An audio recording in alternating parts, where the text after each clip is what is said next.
So I had a 2002 Ford F350 dually towed in with 7.3 Powerstroke this morning. This one's not my truck because it's two-wheel drive, so you guys can tell it's not mine. I got a 4x. But it was a no start, and after some research and found out that the IPR pressure was half of what it should be. It needs 500 psi on the sensor to fire. I found out it was a rodent that ate the wiring harness.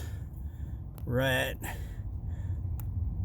that's a brand new connector now, right there. They ate the wiring harness, so I replaced that, and then they ate the wiring harness to the fuel sensor for the water and fuel.